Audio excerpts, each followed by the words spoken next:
Hello, we are now on the third part of our discussion. No?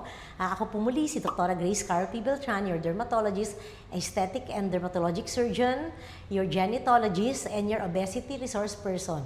Ang topic naman po natin ngayon ay mga pasyente ng aesthetic. No? Kasi marami din naman akong aesthetic procedures na ginagawa.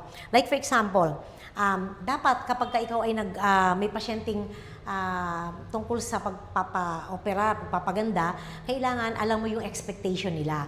Tsaka yung pasyente, sasabihin din niya yung expectation niya dun sa doktor para hindi nagkakaroon ng misinformation. Kasi hindi naman po lahat ng procedure ma-explain ko sa iyo ng detalye. Kaya kayo po ang kailangan magtatanong din po kayo lahat ng gusto niyo itanong sa doktor. Kasi ako, I'm willing to answer all your questions. I'm very happy to respond to you at saka sagutin yung mga tanong po ninyo para very clear po from the start before we start the procedure na gagawin natin for aesthetic reasons. No? Kaya kung yung expectations talaga ng pasyente, dapat alam na alam po natin yan. Tapos pangalawa, yung costing, no? Yung costing kasi, nagkakaiba kami ng mga doktor. Magkakaiba po talaga kami kasi depende po to sa experience, sa training, sa ginastos mo sa pag-aaral para maging dalubhasa ka sa mga gagawin mong procedures, at saka yung years of experience, depende po doon. Ngayon, sa mga gamit din na ginagamit, lalo na kunyari for example, yung mga acne surgery, acne scar surgery procedure, iba-iba po yung gamit namin. Merong iba made in Korea, made in China. Ako po, made in USA, made in Europe, usually, no? Tapos hindi po, yung iba, ang ginagamit nila ay pamahid lang, ako injection. No? Kaya magkaiba po yung presyo kasi magkaiba yung gagamitin namin at saka yung procedure na gagawin namin. Pero parehong treatment for acne scar. No? Halimbawa lang po yun. Ngayon, meron din naman na, ang tawag dito na mga gamit na hindi available dun sa mga ibang doktor na available sa akin. Kung hindi available sa akin, saka ako po nagre-refer sa ibang doktor para mas maganda talaga yung kalabasan ng treatment nila. At saka may add-on kasi ako kumisa, kunyari, ginawa ko kayo ng procedure, hindi ako happy, nagdadagdag pa ako niyan from my own pocket na. No? Hindi ko na sinisigil kadalasan yung pasyente. Pero kung mahal kasi yung gagamitin, syempre, magdadagdag po kayo ng konti. Ganun. Kaya iba-iba po talaga yung costing ng mga procedures na gagawin namin. Kunyari, nag-package ka, nabigyan ka na ng gamot, hindi mo po pwedeng ibalik yung gamit na nagamit mo na, no? Let us be honest kasi there are some people na magbabalik ng gamot, yung pala nagamit na nila, no? Nabawasan na nila, malalaman mo na lang kasi palalalamove sa'yo na nagamit na nila. Meron mga ganun talagang tao na grabe talaga. Meron naman nagbabalik ng gamot dahil hindi na nila, parang tawag dito, nanghihinayang sila sa binayad nila, so ibabalik nila. Hindi naman po pwedeng ganun kasi pag sa Mercury naman, hindi na kayo pwede magbalik ng gamot, di ba? Bawal na bawal po sa kanila yon. Ganun din po sa aming mga doktor kasi kumisan most of the time hindi naman gamot, aesthetic products yung binibigay namin po sa inyo. Kaya pag nag-package po kayo, you should be decided 100% na magtutuloy po kayo at hindi po pwede kasi ibalik-balik yung mga nabuksan na, nagamit na at saka yung mga gamot na matagal na po sa inyo. Ayan. Tapos, kapag ikaw yung nagkaroon ng aesthetic procedure, sometimes you develop an infection, an abnormality later, kunyari tumabingi, ganyan, ganito, ganyan, nagkaroon ng, nagkakaroon ng pus, no? Kasi there are some patients who does not follow. Like for example, I had this patient na nag-breast augmentation kami, tapos nanigarilyo. Nanigarilyo, madidelay po yung healing process nyo. Kaya affected yung healing ng kanyang sugat dun sa breast, no? Kaya yun, tapos kami ang sisisihin, kami aawayin dahil may ginawa silang hindi tama. And sometimes they even lie. Sasabihin, hindi sila uminom ng alak, hindi sila nagsigarilyo, nilinisan nila ng mabuti. Yung the mere fact na lang na mali ang pagkakalinis mo, that is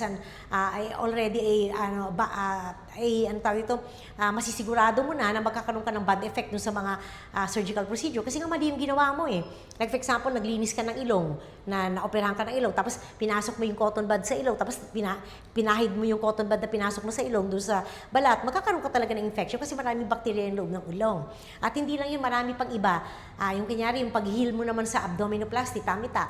Merong iba na maganda yung healing kasi maganda yung skin nila. Pero may iba na maraming stretch marks na talaga na hindi mo na kayang tanggalin, kaya ang healing pangit din, no? So, it should not be blamed always on the doctor. Kasi hindi naman natin masasabi kung sino ang magandang healing at kung sino yung may pangit na healing, no? Depende din pag nag-heal na, doon mo palang malalaman na, kasi ganito, masyado nang manipis yung balat mo, marami ng stretch marks. So, it will be very difficult to get a very, very nice scar, no? Kaya kailangan talaga dinidiscuss talaga to ng mabuti, no? Kaya nga, kung may tanong po kayo, gusto namin nagtatanong kayo kasi hindi naman lahat ng gusto ninyong malaman ay masasabi namin dahil hindi namin alam kung ano yung gusto ninyong malaman. Kaya you have to talk and communicate with your doctor. Tapos sinabi sa inyo, mag-follow up po kayo, hindi kayo nagpakita. Tapos babalik kayo after 3 months, na may problema na, di ba? Yun, dapat po yun talagang i-follow up nyo kung anong araw kayo pinababalik ng doktor. Like, meron akong pinababalik after 7 days, bumalik after 14 days. O, di paano matatanggal yung tahi, no? Nagtagal na yung tahi. Pag nagtagal ng tahi, nagkakaroon na ng ibang healing formation sa balat. Tapos, ayan, ayun nga, yung sinasabi, hindi gumaling agad, hindi maganda yung healing kasi it depends on the skin of the person, on the general health of the person yung healing.